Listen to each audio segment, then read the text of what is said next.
Sabemos que existen distintos trastornos mentales, pero a veces no sabemos cómo convivir con eso. Incluso no sabemos si de repente podemos tener rasgos de alguno de ellos. Si quieres aprender un poco más de cómo enfrentar, afrontar y superar esta situación, no te vayas. Escucha este podcast.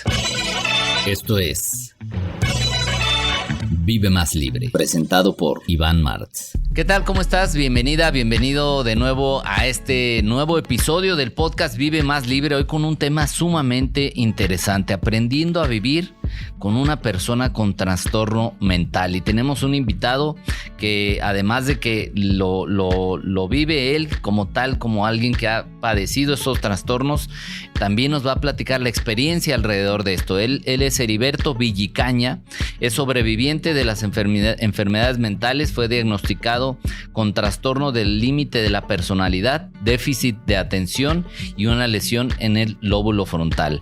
Actualmente es contador público, egresado de la Universidad Panamericana Campus Guadalajara, es coach de vida, conferencista, enfocado en crear conciencia sobre la salud mental y es escritor del libro La Red, Rescate de un hijo sin futuro. Bienvenido, Heriberto, y gracias por estar aquí con nosotros. No, al contrario, te agradezco mucho la invitación. Para mí es un honor y que me abras estos micrófonos para hablar de temas tan importantes y ahorita después de una pandemia creo que aún más. Aún más, porque creo que eso botó en muchas personas a lo mejor algún tipo de trastorno que por ahí estaba tal vez disfrazado, pero con todo esto que se nos viene encima, pues creo que sale un poco más a tema y son temas que a lo mejor no se hablan tanto y la gente de repente no sabe cómo lidiar con ellos, ¿no? Desgraciadamente está muy estigmatizado todavía lo que tiene que ver con salud mental y no entendemos que así como se enferma el cuerpo, se enferma la mente, ¿no? Sí. Nos podemos quebrar un pie y todo el mundo nos apoya, si nos enyesan el pie nos los firman,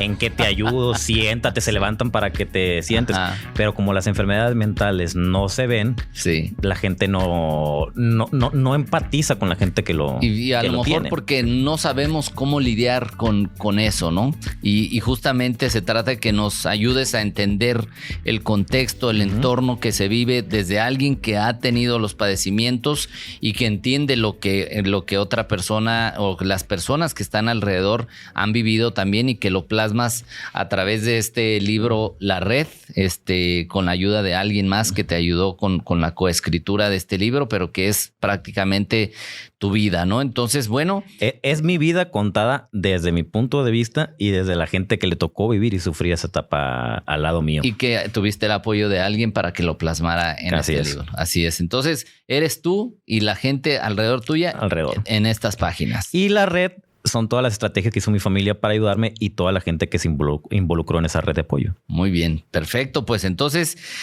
¿qué se puede considerar un trastorno mental? Porque a veces creemos que nada más hay los ya muy estigmatizados, como dices, ¿no? Pero ¿qué podrías decirnos tú qué es y cómo se vive el tener un trastorno mental? Mira, en mi caso el trastorno se llama trastorno límite de la personalidad. Ajá. Es una condición. Ya me tocó tenerlo desde que me detonó y pues es acostumbrarme a vivir con él. Yo lo digo siempre que es como estar en una montaña rusa de las emociones. Okay.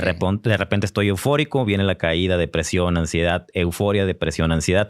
Y este fluctuamiento del estado de ánimo es en el mismo día, ¿no? Okay. Se confunde mucho con el bipolar, pero el bipolar es por periodos más largos. Okay. En el trastorno límite no hay un medicamento en específico. Para el bipolar se sabe que con litio te regula, te estabiliza. En este no, dan para los síntomas, ¿no? Para la depresión, para la ansiedad. Y es muy característico en este trastorno las relaciones interpersonales caóticas e inestables. Ok. ¿Cómo vives tú esa parte? ¿En qué momento te das cuenta? ¿Cómo lo empiezas a vivir? ¿Cómo empiezan a reaccionar la gente a tu alrededor? Los primeros que se dieron cuenta fueron mis papás. Y lo padre de haber hecho el libro y pedir los testimonios de las personas que me rodeó es que pues hizo más completo el libro, ¿no? Mis papás en el testimonio que me mandan dicen que desde los 6 años mi comportamiento no era normal, que había momentos de explosividad injustificados. Para la gente, para la sociedad, que muy buena para juzgar, para criticar, pues era un niño berrinchudo hijo de papi, ¿no? Pasan los años y ese berrinche bueno, desde ahí ellos se me empezaron a llevar con una psicóloga, pero no cooperé. ¿no? Entonces, mientras uno no coopera, pues ¿cómo pueden ayudar? Entonces llega la no cooperabas porque era involuntario, ¿no? No cooperaba porque la psicóloga quería platicar conmigo y no me sacaba ninguna palabra, ¿no? Entonces, pues ya dejé de ir con el psicólogo. Se viene la adolescencia, ese berrinche de un niño de 6 años, ahora que te lo haga una persona que está agarrando cuerpo, que ya está más fuerte, pues empezó a hacer mucho daño, ¿no? Era de romper puertas, de romper todos los adornos de la casa de mi mamá. Mi mamá era una persona sumamente dedicada a su casa y la tenía decoradísima, sí, todo. Navidad, todo lo arreglaba con Santo Claus. Era impresionante, ¿no? Y por muchos años no veías nada de adornos en la casa, ¿no? Sufrieron tanto mi familia como la gente que me rodeaba en la escuela y en todos lados. Me tocó ser el agresor en cuestión del bullying. Agredí físicamente a papá, agredí físicamente a mamá, a mi hermano diario le hacía algo y a veces llegaba alcoholizado y le rompía la boca cuando estaba dormido. O sea, realmente era un infierno en esos momentos en la casa, ¿no? Pero mis papás siempre estuvieron preocupados en ver qué era lo que pasaba conmigo. Ahí es cuando mis papás le dicen, ¿sabes qué? Lo del ERI puede ser algo químico. Les sugiero que lo lleven con un especialista de la salud mental, porque empezaron a rodearse de mucha gente, mis papás pidiendo opiniones en un lado, pidiendo opiniones en otro. Y cuando ya me llevan con la psiquiatra, ya hubo por fin un diagnóstico, que fue el trastorno límite de la personalidad, déficit de atención y una lesión en el lóbulo frontal. Ok. Y entonces todo esto que tú hacías hacia las demás personas era... ¿Tú te dabas cuenta? O sea, ¿tú sabías que llegabas y tenías ganas de golpear a tu hermano, de tirar las cosas, o era una reacción compulsiva nada más? Mira, era una persona que en esos tiempos era una persona que no era feliz. No, o sea, no me entendía. Me sentía la oveja negra de la familia. Llegué a tentar en varias ocasiones contra mi vida. El cutting era algo característico y es característico del trastorno. El cutting son los cortes en la piel, ¿no? Y probablemente si la gente hace cutting, después vaya a tentar contra su vida. ¿Qué es lo que queremos lograr? ¿Tú te cortabas? Sí. ¿Qué queremos lograr con eso? Que el dolor físico sea más fuerte que el emocional, ¿no?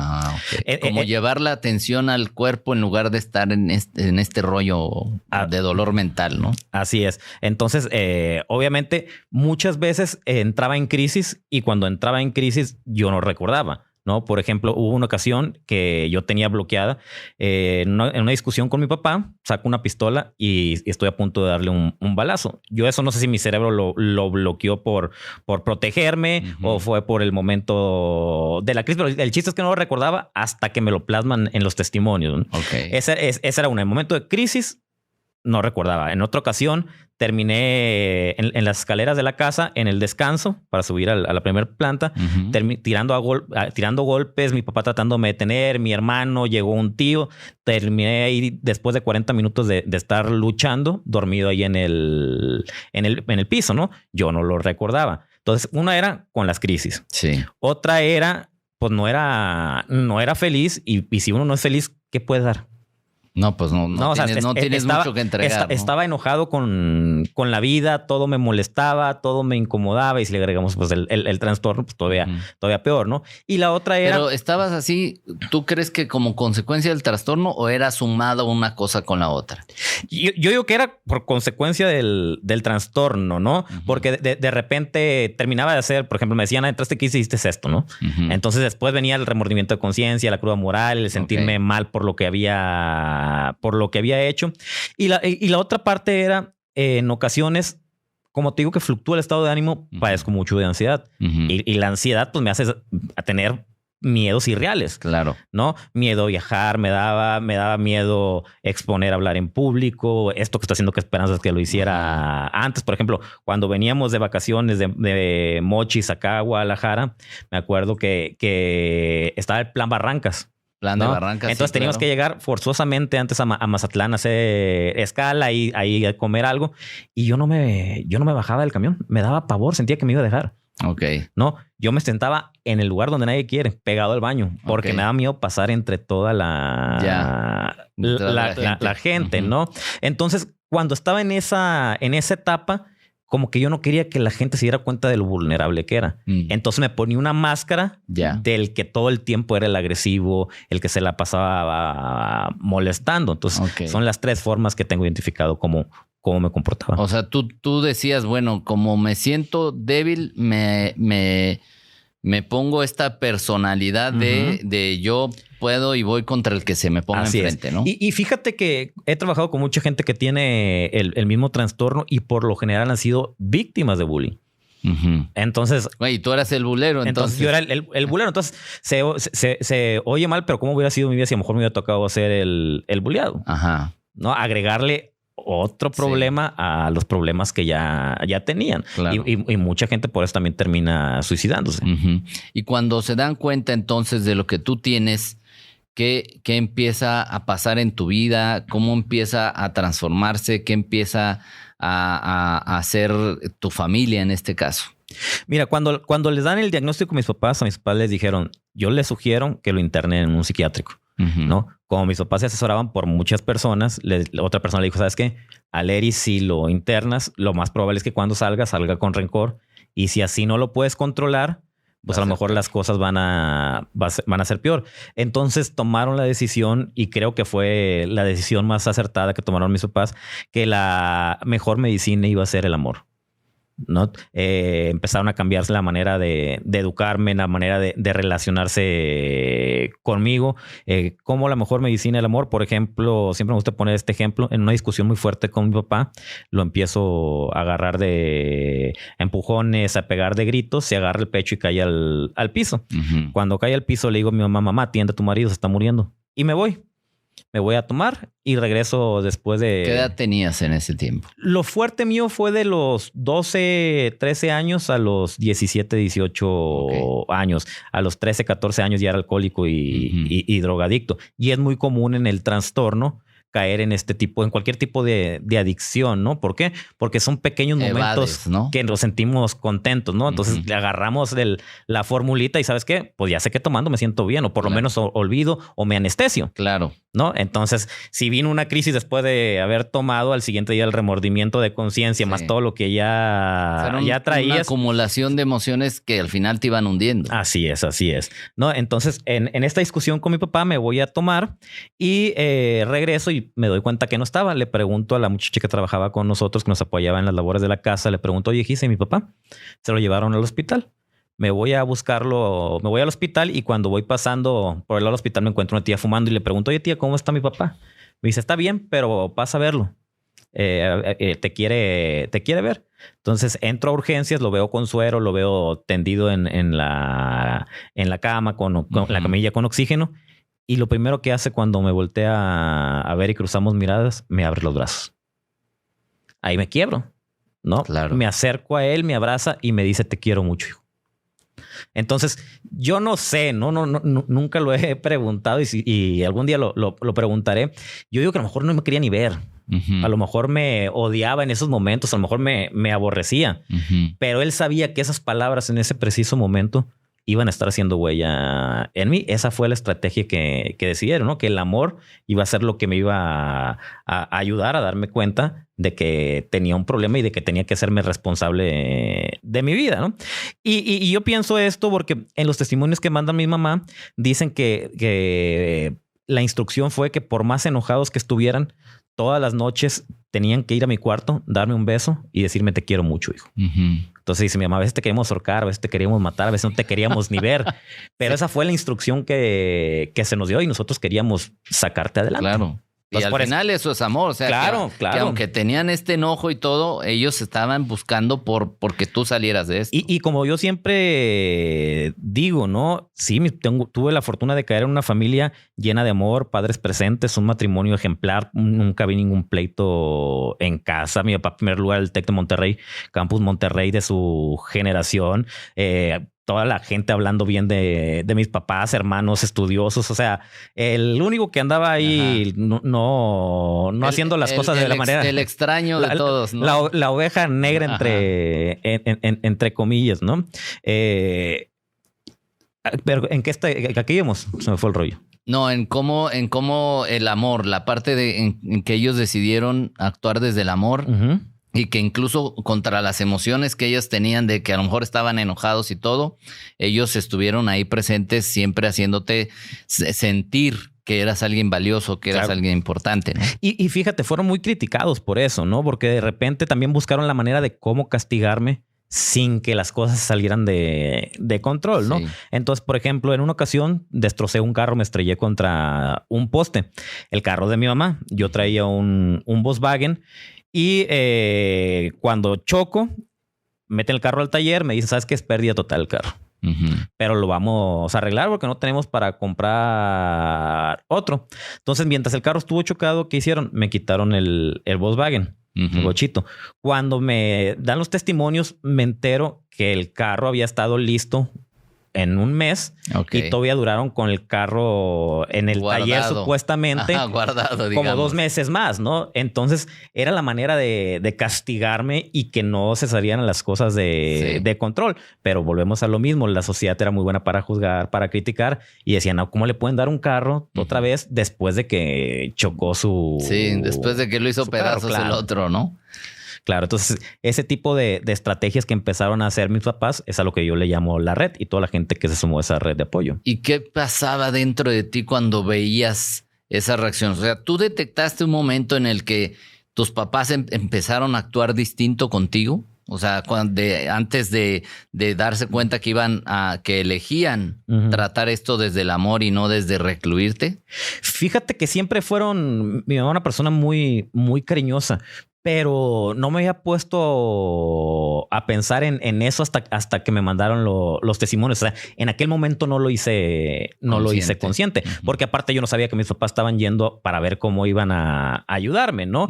Porque aparte yo casi no iba con la psiquiatra. O sea, más bien iban ellos para ver cómo iban a manejar mi situación. Y luego, por ejemplo, me daban medicamentos para estabilizarme, pero no los tomaba. Como a muy temprana edad caí en el alcoholismo y drogas, no podía mezclar medicamentos con alcohol y drogas. Entonces tenían que ver el momento que no fuera a tomar para ponérmelos en los alimentos. No, porque obviamente yo no quería. O sea, prácticamente te los escondían. Sí, y luego me los escondían porque había tenido intentos suicidas con el medicamento. Entonces yo no podía tener el acceso directo a las pastillas. Pero tú no te dabas cuenta el daño que te estabas haciendo.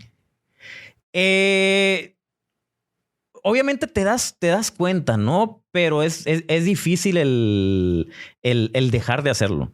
¿Por qué? Porque como te digo, tomando me sentía bien. En el trastorno somos muy susceptibles a cualquier tipo de adicción, sexo, droga, alcohol, ¿no? Entonces, pues ya tienes la formulita. Pero que es una aspirina en realidad, no es una solución. Claro, no es la solución y aparte destrozas a toda tu familia.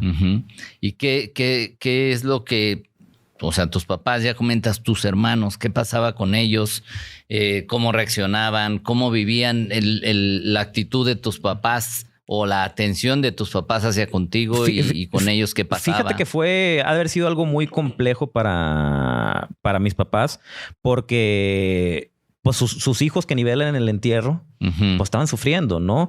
En una ocasión recuerdo que me fui de la casa, según yo por rebelde, después de un intento suicida, yo no quería ver a mis papás, ¿no? Entonces un tío se queda a cuidarme en el hospital y me dice, oye, Eri, ¿por qué no te vas para la casa y descansas de tus papás? Y yo bien mal lo dije. Claro, pues sí, eso es lo que necesito. Les voy a dar en la torre. Y le digo, ¿sabes qué? Sí me voy a ir contigo, tío. Y me fui unos meses con él. En los testimonios me entero que todo estaba planeado. ¿No? Ya habían hablado mis papás con mis tíos y la psiquiatra con mis tíos. Porque en el testimonio que manda mi tía para el libro me dice, oye, es que cuando nos dijeron que te llevábamos para la casa, pues teníamos miedo porque dijimos, tenemos hijos chicos, donde Heriberto atente contra su vida en mi casa, pues iba a ser algo muy traumático para mis hijos, ¿no? Pero la psiquiatra nos dijo que era muy poco probable que lo hiciera fuera de su zona de confort, ¿no? Sí. Entonces, pues decidimos llevarte a vivir con nosotros. Regreso después del tiempo. Para esto mis papás diario iban a visitarme a la casa de mis tíos, diario que me llevaban una galletita, algo de comer, algo de lo que me gustara. Y cuando regreso a la casa, en los testimonios que me manda mi hermano Daniel, yo soy el mayor de 3 hermanos, Daniel es el del medio, me dice, había probado la libertad por primera vez. Cuando tú te fuiste. Cuando yo me fui. Y no estaba dispuesto a volver a vivir el mismo infierno que estaba viviendo. O sea, entonces, él vivía como un infierno el que tú estuvieras ahí. Porque yo diario lo molestaba, diario le pegaba, llegaba alcoholizado, metía a su cuarto y le rompía... Lo golpeabas. Lo golpeabas, ¿no? Entonces, pues era muy difícil para él y dice, pues no pienso volver a vivir ese infierno. Entonces, él decide irse de la casa. Ha de haber tenido, ¿qué te gusta? Unos 14, 13 años, ¿no? Entonces, cuando decide irse, me pongo a pensar lo difícil que ha de haber sido para mis papás. Claro. Oye, estoy queriendo rescatar a un hijo que tiene problemas y por otro lado, el que no tiene está teniendo problemas y sin vela en el entierro lo está sufriendo y se me está yendo de la casa. Pero es admirable la comunicación que hubo entre mis papás y mis hermanos, mis papás y pues todo mi entorno, ¿no? Mis papás y los maestros, mis papás y la muchacha que trabajaba en la casa. Entonces a mi hermano le dijeron, el Eri tiene un problema, estamos trabajando en esto, tiene un trastorno, no es que quiera... No lo hace voluntariamente, ser así. Y le hicieron entender, ¿no? Que tenía un problema. Y al paso del tiempo, ahorita tengo una muy buena relación con toda la gente que llegué a lastimar física, mental y emocionalmente.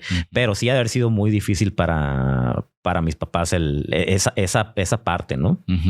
Y conversas con ellos después de que, digamos, en la actualidad, conversas con ellos sobre toda esa situación y cuáles son sus sentires, o sea, cómo lo viven ahora después que pasa esta etapa. Digo, lo que vivieron ya es pasado para todos, ¿no? O sea, yo lo traigo al presente por concientizar sobre estos temas, ¿no? Pero creo que, por ejemplo, de mi parte, no hay ya un mal sentimiento por lo que hice, porque ya lo hice. ¿Para qué me doy de latigazos? ¿No? ¿Para qué estoy sufriendo por algo que ya no puedo modificar? ¿Te perdonaste? Sí, fue un proceso difícil, pero aprendí a perdonarme y pedí perdón. ¿Y cómo fue ese proceso? Mira, yo me acuerdo que estaba enojado con una pareja que tenía. La fui a buscar a la escuela donde estudiamos porque ese día yo no fui y me encontraba alcoholizado y drogado. No me acuerdo si terminamos o el pleito se salió de control. Y yo ya cansado de hacer daño a mis seres queridos cuando lo único que recibía era amor y cansado también de hacerme daño. Yo ya sabía que si me iba para la casa o era contra mi vida o era contra los seres queridos, ¿no? Entonces voy por primera vez a buscar a mi psiquiatra por voluntad propia. Ok. Voy a su casa, le toco, me manda a decir con la mamá que no me puede recibir. Me dio mucho coraje. Dije, por primera vez en la vida que pido ayuda por voluntad propia y no me la brindan. ¿Sabes qué? Vete muy lejos. Pero de adelante, yo solo. Y suspendí toda ayuda psicológica, toda ayuda psiquiátrica, todos los medicamentos. Y es cuando tomó la decisión de decirle a mis papás, papá, me largo de Mochis, ¿no? Y presenté el examen del TEC de Monterrey. El de la UP también lo presenté. El del TEC no lo pasé y el de la UP sí. Yo decidí la UP porque era la universidad que más en contra de mi personalidad activa. Pero me faltaba terminar todo el tercer año de prepa. Sí. Entonces empiezo a alejarme de las adicciones porque siempre se me inculcó mucho el ejercicio desde muy temprana edad. Lo dejé porque caí en las adicciones. Siempre fui tenista. Entonces, cuando regreso a hacer el ejercicio, me ayudó mucho en el tema de ansiedad. Y como con el trastorno somos muy obsesivos, me obsesioné con la bajada de peso. Entonces ahí fue cuando caigo en anorexia y bulimia. Entonces imagínate, malos hábitos alimenticios, la ansiedad que me daba, porque sí me daba ansiedad, pero la canalizaba con el ejercicio. No dormía casi. No dormía. O sea, fue un año en el que dormía muy poquitas horas en la noche o a veces nada. ¿no? Entonces yo llegaba y me conformaba con llegar y descansar con los ojos cerrados. En mi cuarto tuve que poner papel aluminio para que no me entrara absolutamente nada de luz. Nada de luz. Empecé con delirio de persecución, empecé a sentir presencias en mi cuarto. Pues que imagínate, sin dormir, sin alimentarte bien y la ansiedad, la poca ansiedad por lo dejar las adicciones, me estaba volviendo loco. Me estaba volviendo loco. Me empezó a dar mucho miedo salir a la calle. Me había metido en problemas, pero pues siempre andaba en problemas, ¿no? Aquí fue más el sistema nervioso central que lo traía todo desconfigurado, ¿no? O sea, si salía a la calle y alguien cruzaba con mirada conmigo, ay, algo me va a hacer. Y me daba pavor. Entonces fue un año en el que casi no salí. Okay. Fue el año, yo siempre digo que es el año más difícil de mi vida, pero fue el año en el que aprendí a amarme, en el que aprendí a dejar de justificarme en la enfermedad y a empezar a hacerme responsable de ella. O sea, algo dentro de ti dijo, va por mi cuenta. O sea, cuando ya dices, oye, no me quiso atender, entonces ahora me curo yo porque me curo. Y es que te digo, yo me pongo a pensar qué hubiera sido de mi vida si me hubiera tocado otra familia. No, aquí la red, lo que yo digo es, me ayudó a mantenerme vivo hasta que yo hice conciencia de que al que le tocaba hacer el trabajo era a mí. ¿No? Entonces ahí fue cuando ya tomé la decisión de salirme de Mochis. ¿Y qué empiezas a hacer? O sea, ¿qué pasa cuando tú llegas con tus papás y pues me voy, y sabiendo que tú tienes este trastorno, estos comportamientos, etcétera? ¿Cuál es la reacción de ellos? Fíjate que siempre se nos dijo que íbamos a estudiar fuera, ¿no? Si queríamos.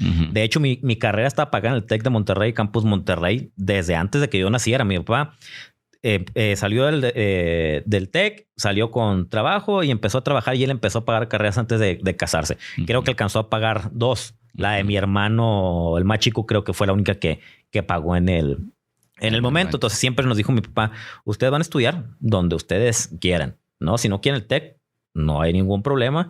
Yo pagué el TEC porque pues es una escuela muy buena. Y de ahí a lo mejor, si quieren cualquier otra, vendiendo el título que acredita que pagué una carrera, pues puedo pagar a lo mejor cualquier otra, ¿no?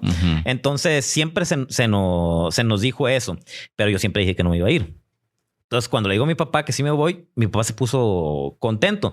Pero también para ellos fue difícil el que yo me fuera, porque decía, mi mamá me lo dijo, es que pues varias veces atentaste contra tu vida, sí, ¿no? Yo creo que hay el miedo de qué vas a hacer estando solo, ¿no? Irte a otra ciudad, y que por lo general la gente cuando sale de su casa se destrampa. Sí. ¿No? Yo al contrario, yo me vine y me empecé a tranquilizar, pero mi mamá sí le daba miedo eso, ¿no? Y de hecho en los testimonios que me manda mis papás, me di cuenta que a veces mis papás me decían, ¿sabes qué? Tengo un viaje a Guadalajara de trabajo, y era mentira.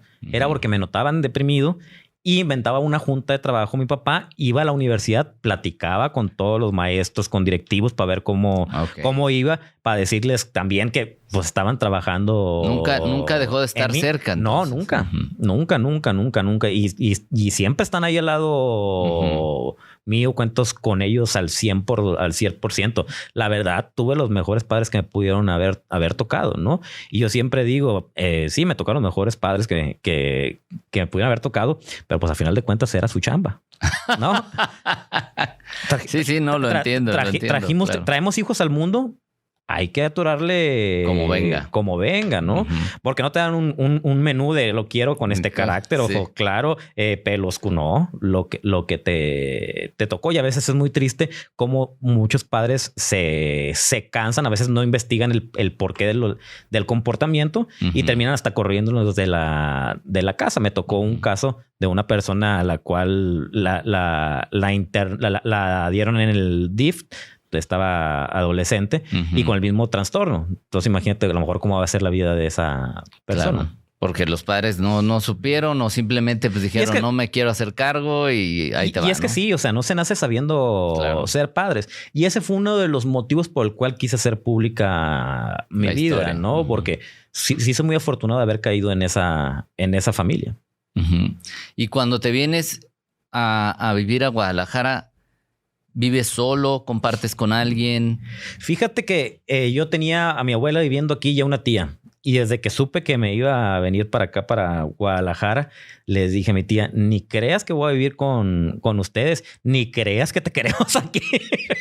O sea, tampoco crees que te íbamos a recibir. me dijo, me lo dijo... Broma en serio, como dicen. Sí, pero por ejemplo, mi tía era maestra de la universidad de inglés y ella al principio pensó también que no... Todo el mundo creyó que no lo iba a hacer ahí en esa universidad. Yo digo que hasta mis papás, nomás que pues, no me desmotivaba, ¿no? Exacto, démosle chance, ¿no? Y es que pues, nunca estudiaba. O sea, me costaba mucho trabajo el estudiar y el aprender.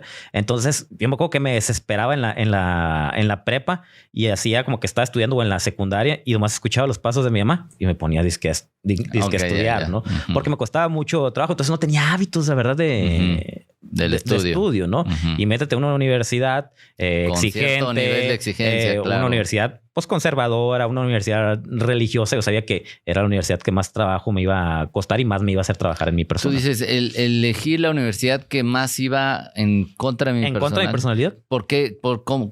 Contextualiza un poquito eso. Pues la Universidad Panamericana es una universidad muy, muy religiosa. Yo no soy muy, muy religioso. Es muy estricta. Es una universidad chica donde cualquier cosa que hiciera iba a brincar. Yo sentía que si me iba, por ejemplo, al TEC de Monterrey, pues iba a ser una matrícula, ¿no? Y creo que fue la mejor decisión porque pudieron darme atención más personalizada.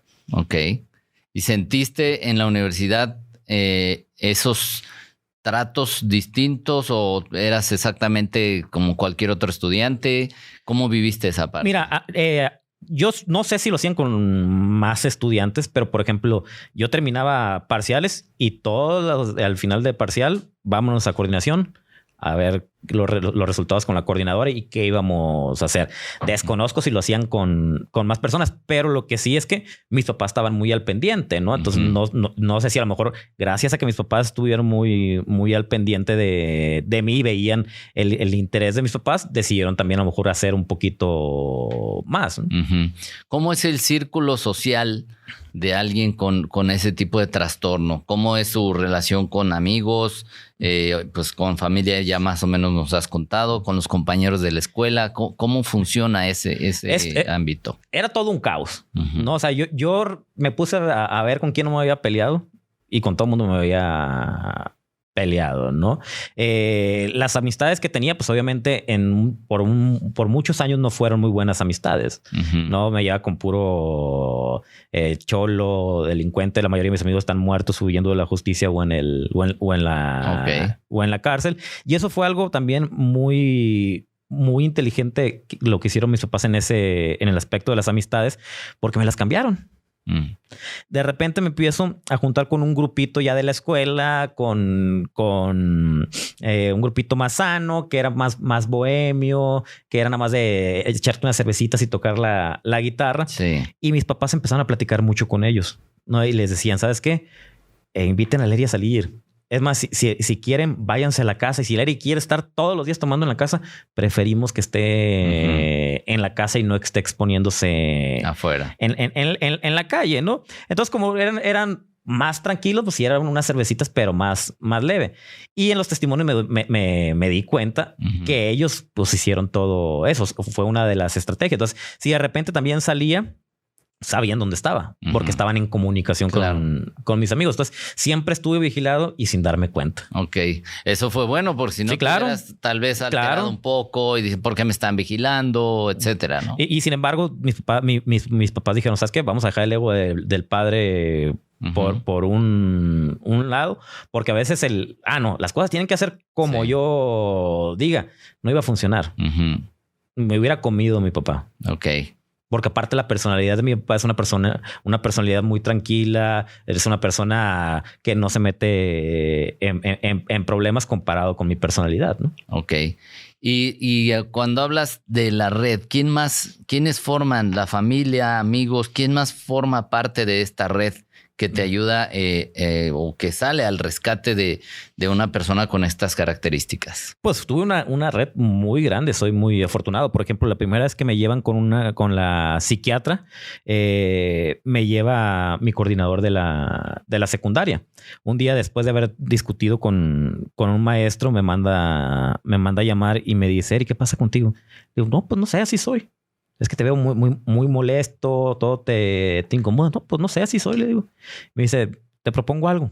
Vamos a visitar a una amiga mía que es psiquiatra para ver qué es lo que está pasando contigo. Y como tenía buena relación con él, acepté. Uh-huh. Me llevan con la psiquiatra y en los testimonios me entero que ni la conocía. Todo fue una estrategia que hicieron mis papás, porque si mis papás me decían, automáticamente el rechazo a la autoridad, ¿no? Entonces empezaron a hacer mucho de ese tipo de estrategias y a la red se sumó pues mucha gente. O sea, sí soy muy, muy afortunado. Se sumaron tíos, se sumó Gisela, que era la que trabajaba en la casa, Luz, que también trabajaba ahí en la casa, maestros, o sea, mis amigos. O sea, fue impresionante y soy muy afortunado de haber tenido toda esa gente. Uh-huh. Entonces, yo lo que quiero con el libro, también ya lo llevé al teatro, con la obra de teatro y con las conferencias que doy, es concientizar sobre la importancia que tiene la salud mental y sobre la importancia que tiene la familia como red de apoyo. Uh-huh. La gente me dice: oye, es que yo no tengo esa red de apoyo. Sí, a lo mejor no tienes esa red de apoyo.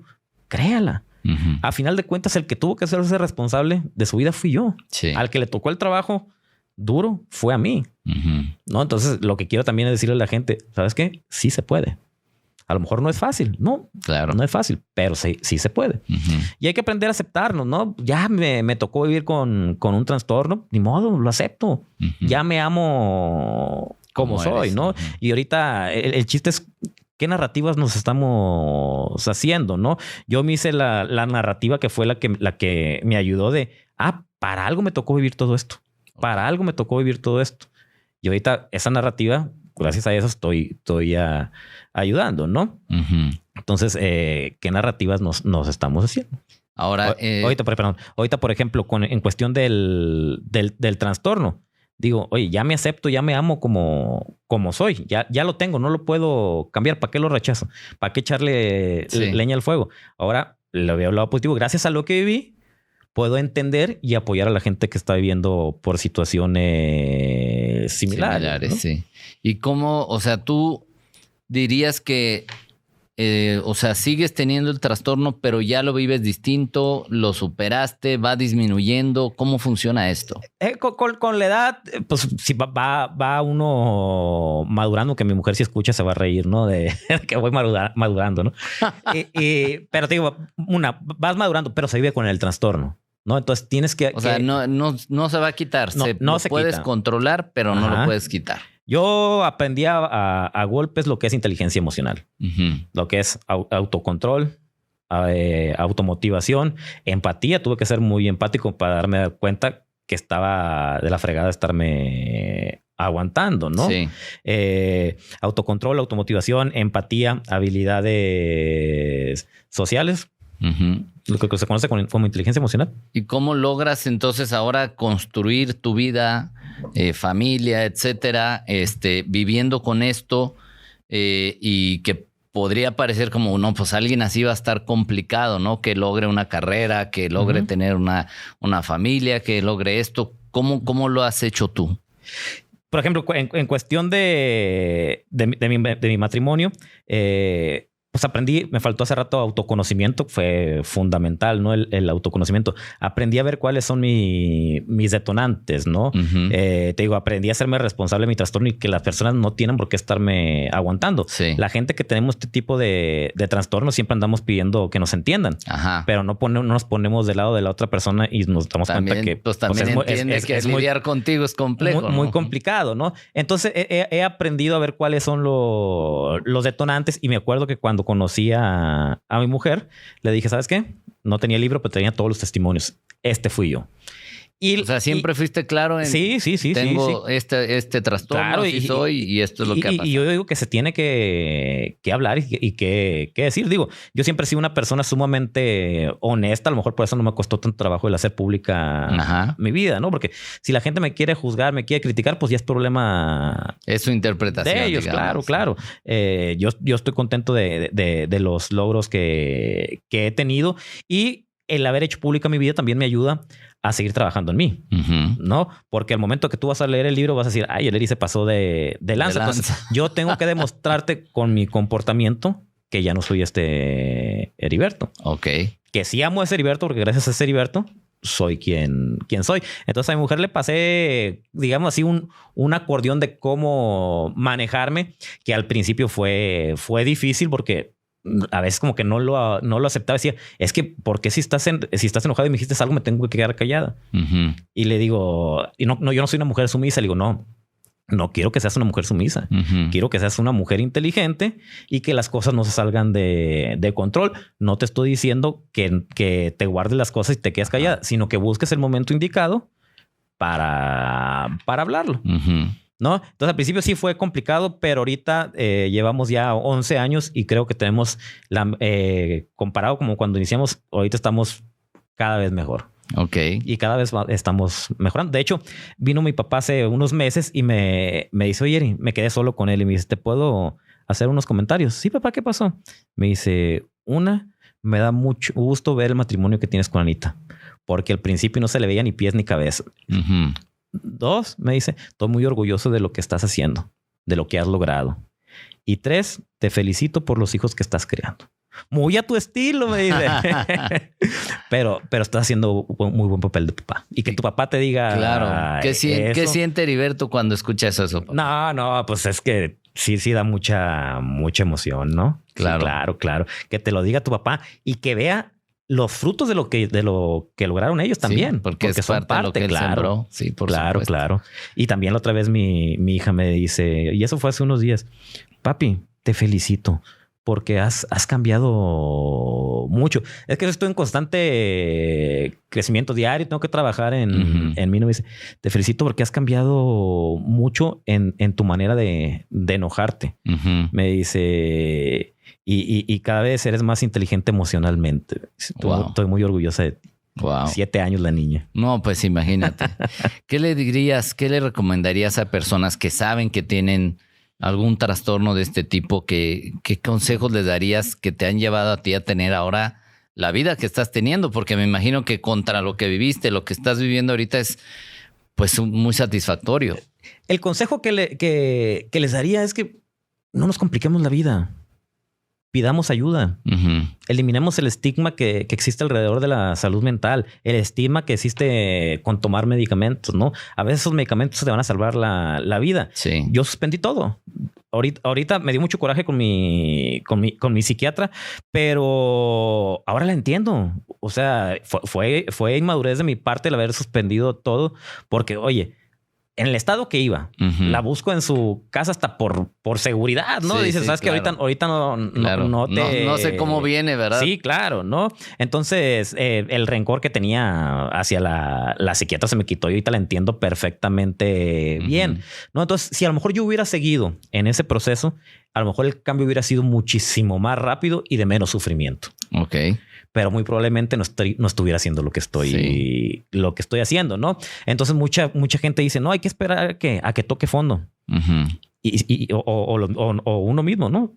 Pero si el fondo es la muerte. Claro. ¿Para qué esperarnos a eso? ¿Para qué esperar, no? Entonces lo que yo sugiero es aceptar lo que tenemos. No pasa nada. No nos hace menos que nadie. Ok, ya lo acepto. Ahora, ¿qué tengo que hacer para mejorar? Y si lo que tienes que hacer es con el psiquiatra, ve con el psiquiatra. Y si tienes que tomar los medicamentos, toma los medicamentos. Los medicamentos a lo mejor no van a ser para toda la vida. ¿No? Los medicamentos te van a estabilizar y te van a ayudar a que tú te puedas hasta echar ese clavado interno y trabajes en ti. Porque el medicamento es paliativo. Claro. Lo dejas de tomar y si no hiciste cambios en tu vida reales, vas a dejar de tomar el medicamento y volvemos a lo mismo. Entonces, junto con tu especialista, vayan regulando el medicamento. Oye, me estoy sintiendo bien. ¿Qué onda? Le vamos bajando a ver si ya puedo llevar mi vida sin medicamentos. Pues vamos bajando. Y de repente lo suspendes y si te sientes mal, ¿sabes qué? Otra vez vamos a que me medique. Claro. Porque como digo, la gente no tiene por qué estarnos aguantando. Sí. El trastorno es de nosotros y tenemos que hacernos responsables de lo que hagamos con el trastorno. ¿Y cómo entras a este proceso de autoconocimiento? ¿Qué te lleva a eso y qué hiciste específicamente para entrar en ese proceso? Pues lo que me ayudó fue cuando el problema que detoné con mi pareja, ¿no? Y el haberme dado cuenta que el que tenía que hacer la chamba era yo. No, mis papás no pueden hacer cambios en mis personas, en mis conductas. No, el cambio los tiene que hacer uno. Entonces, por ejemplo, yo empecé a conocerme, como te decía, ver qué era lo que me detonaba. Por ejemplo, de repente me empecé a dar cuenta que soy una persona que le gusta tener siempre la razón o le gustaba tener siempre la razón. Y cuando no la tenía, se venía la crisis, ¿no? Claro. Y venían los pleitos, venían los golpes. Entendí que estoy mal. No tengo por qué tener siempre... Pero te pusiste a investigar, razón. A leer, entraste a cursos. ¿Qué hiciste específicamente? No, de manera aprendida a golpes, de manera inconsciente. Ok. No, fue a base de golpes y es un proceso que no acaba, ¿no? Un proceso que empezó a los 17 años y ahorita tengo 41 años y diario me estoy evaluando. A ver, cometí esto. ¿Qué tengo que hacer para que no vuelva a pasar? Es un aprendizaje constante y crecimiento constante. O sea, entonces en realidad da que la gente que vive algo así es que se dé cuenta del impacto que está generando en su propia vida y en la vida de los demás. Y luego, por ejemplo, yo tengo un trastorno y hablo que tengo un trastorno, pero yo no considero que estoy enfermo. Ok. O sea, tienes una condición, no una enfermedad. Sí, lo platico porque lo tengo que platicar, pero yo me considero... O sea, si no dices, hay gente que no se da cuenta. De hecho, hay gente que me conoce de aquí de Guadalajara y que me compró el libro y al día lo leían en un día y al día siguiente iban conmigo y me dicen, Eri, nomás porque tú me estás diciendo que eres el del libro. Sí, porque si otra persona me hubiera contado que hiciste todo eso, no lo hubiera creído. Mi objetivo desde que me vine de la ciudad de Los Mochis para acá fue darle un giro a mi vida y hacerme responsable de ella. Qué importante es eso, porque cuántas personas que no tenemos, y lo digo entre comillas, trastornos diagnosticados, por así decir, no tomamos ese control, no tomamos eso, porque ese consejo va para los que tienen trastorno y para los que no, yo creo que va todavía más, ¿no? Y ojo, nadie está exento a pasar por un problema de salud mental. Y si tu salud mental no está bien, te va a impactar en las demás áreas de tu vida. Claro. ¿No? Entonces es sumamente importante dedicarle el tiempo necesario a tu salud mental. Y como dice Odín Duperón, ¿no? La terapia debería ser canasta básica. Canasta básica. ¿Y cómo es que podemos estar atentos a cuidar nuestra salud mental? Cuidar desde la alimentación. Ahí sí, a mí sí me falta la alimentación. Soy medio malo ahí batallo, dice. Para alimentarme, ¿no? El hacer ejercicio te va a ayudar mucho en tu relación, en tu salud mental, ¿no? Si de repente no entiendes el por qué te comportas de determinada manera, vamos a ver qué es lo que está pasando. ¿Cuánta gente a lo mejor tiene algún trastorno y no lo sabe por el estigma que existe alrededor de la salud mental, ¿no? Ajá. Y gente, por ejemplo, que padece ansiedad constante, esta sensación de aflicción, etcétera, que a lo mejor ya lo normalizó. ¿Tú crees que deberían ir a indagar si hay algo más? Pues sí, porque a lo mejor esa ansiedad, esa depresión puede estar generada a lo mejor por ciertos químicos. Ok. ¿No? Que a lo mejor te tomas una pastillita y ya. Entonces, ¿para qué hacernos complicada la vida si no las podemos facilitar? Ok. Entonces, digo, para toda la gente que nos está escuchando, que de repente, porque la ansiedad es, creo que uno de los padecimientos más frecuentes en la actualidad por todo lo que se ha vivido y más en los últimos años y lo que generan ahora las redes sociales y lo que está haciendo el otro y lo que yo hago y debería de hacer y no lo hago y la situación en general, pero puede que también entonces haya una base química que a lo mejor la negamos, claro, por lo que dice, ay no, yo cómo voy a tener esto, ¿no? A lo mejor hubo un evento y el evento te detonó, pero a lo mejor pasa el evento y se te va a pasar, pero si ya la tienes de mucho tiempo, sí es recomendable ver qué es lo que está pasando. Ok. Y ahora, desde el punto de vista de si los que nos están viendo, escuchando, son familiares, amigos de alguien que vive este tipo de trastornos, ¿cuál sería lo que les quisieras tú comunicar a ellos? Un poquito de más empatía, ¿no? Desgraciadamente, las enfermedades mentales no se ven. Pero la persona que la tiene sí la siente, ¿no? Claro. Entonces dejemos de etiquetar, de juzgar. Mejor, ¿sabes qué? Tenderle la mano, ¿no? Y si como amigos o familiares consideramos que a lo mejor necesita ya ayuda profesional, hacerle la invitación a que vaya.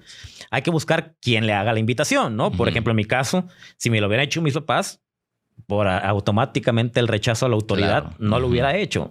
Pues pararte en la torre, no voy, ¿no? O sea, que busquen una estrategia. ¿no? Y es lo que yo busco mucho con los papás que apoyo. A ver, vamos a ver cómo sí le llega el mensaje. El cómo no, ya lo sabemos. Si tú lo dices, no va a ir. ¿Y en qué momento Heriberto pasa a decir, ahora ya lo entendí, ya sé lo que vivo, ya me sé controlar, ahora quiero ayudar? ¿En qué momento pasa esto y de qué manera lo haces? Pues fíjate, yo siempre, como te digo, me hice la narrativa de que para algo, en lugar de preguntarme el por qué me tocó vivir esto, me empecé a preguntar el para qué me tocó vivir esto, ¿no? Yo decía, para algo lo viví. Y siguiendo esa narrativa, pues empecé a buscar el qué hacer, ¿no? Y de ahí, a raíz de que fui con una psicóloga, yo le dije, ¿sabes qué? Yo soy muy amante de platicar mi vida. Y ella me decía, no la platiques, pasaste por cosas muy difíciles y la gente la pudo tomar en tu contra. No sé, a la hora de pedir un trabajo, no sé, en tus relaciones interpersonales. Y nunca me ha gustado que me digan que no. Entonces, cuando me dijo no cuentes tu vida, se me prendió un foquito y se me vino a la mente que Gisela, que fue una muchacha que trabajó por muchos años en la casa, me dijo, Eri, yo podría escribir un libro de todas las cosas que me hiciste. Y ahí fue cuando dije, ¿sabes qué? Voy a escribir un libro para ayudar a las personas que están pasando por situaciones similares a la mía, o papás que tienen un hijo. Curiosamente, el testimonio que me manda Gise empieza exactamente con el día en que tú a trabajar a la casa. Y le digo, oye, Gise, ¿cómo te acordaste del día exacto en el que entras a trabajar a la casa? Me dice, es que lo que te pasé fue mi diario. Como yo no podía llegar a mi casa y platicar todo lo que se vivía en la casa de los Villicaña, lo escribía para desahogarme. Y como me encariñé muy rápido con tus hermanos, yo quería protegerlos de ti. Y tus papás, como platicaban mucho conmigo de que iba a haber un cambio, de que se estaba trabajando en eso, pues decidí quedarme. Y así se desahogaba. Entonces publicó el libro y después empieza a contactarme mucha gente. Yo al principio les decía, oye, yo no soy psicólogo, yo no soy psiquiatra. Yo te puedo ayudar, pero desde mi punto de vista y cómo le hice yo, mi experiencia, que a lo mejor no quiere decir que sea lo correcto, ¿no? Y la respuesta de la gran mayoría era, ¿sabes qué? Ya estamos hartos de especialistas que no nos entienden. Entonces empezaba a apoyarlos y terminaban agradeciendo y empezaban a hacer cambios, ¿no? Pero yo a su vez los hacía crear la conciencia de que a veces es necesario el especialista de la salud mental y canalizo también con psiquiatra. Entonces, cuando ya se medican, también sigo trabajando yo con ellos. O a veces psiquiatras y psicólogos me recomiendan porque me dicen, Eri, tú tienes cosas que no tenemos nosotros. Nosotros tenemos lo teórico, pero tú tienes lo práctico. Claro. No, a ti te puedo vivirlo. Y otra es, tú generas algo que muchas veces nos es muy difícil a los profesionales de la salud mental, que es empatía. No, la gente se siente identificada conmigo y dice, si él pudo, ¿por qué yo no? Y ahorita te dedicas a eso. Ahorita me dedico a eso. A raíz de que publicó mi libro, a una persona a la que había apoyado me vuelve a contactar para decirme que se quería suicidar, pero que ya lo tenía todo preparado. Que ya estaba cansado de aparentar, de iniciar nuevos días, de aparentar, de iniciarse perdido, de despersonalizarse. Me dice, cuídate, sigue teniendo éxito, sigue dando esa luz. Le empiezo a escribir, no me contesta, pasan unos días y recibo un mensaje. Por mi déficit de atención, me emocioné y le puse qué gusto saber de ti. Okay. Y me vuelven a contestar, soy la hermana de Eric, mi hermano falleció en la madrugada del lunes. O sea, después de hablar conmigo, se suicidó. Ok. Entonces ahí fue cuando ya yo tenía un restaurant bar, lo cierro y me dedico de lleno a esto. Gracias también al apoyo de mi mujer, que si escucha el podcast, que ya ni me escuchan, dicen que ya escucharon que mucho, ¿no? Ya se lo sabe de memoria. Sí, que al principio, ¿no? Los primeros sí, ¿no? Sí. Me dice, si es lo que tú quieres, te apoyo. Nomás vamos a tener que cambiar nuestro estilo de vida, vamos a tener que cambiarnos de casa a un departamento, sí. Voy a tener que trabajar, pero si es lo que quieres, lo hacemos. Y me apoyó en esta... Entonces ha sido en realidad la energía del amor la que te ha curado, porque el amor que pusieron tus padres, claro, con todo lo que vivían y todo, el amor de tu mujer de decir te apoyo, claro, en este proyecto de vida, digo, vale mucho y nos hace volver a creer. Y el amor más importante, el amor propio. El amor propio. O sea, como ya para ir cerrando esto, la energía del amor es curativa definitivamente. Siempre y cuando uno quiera, porque hay que querer. Uh-huh. Mientras uno no quiera, no hay poder humano. Mis papás, con todo el amor del mundo, si yo no hubiera querido, uh-huh, otra historia hubiera... ¿Y qué significa querer? Sí. Darte cuenta.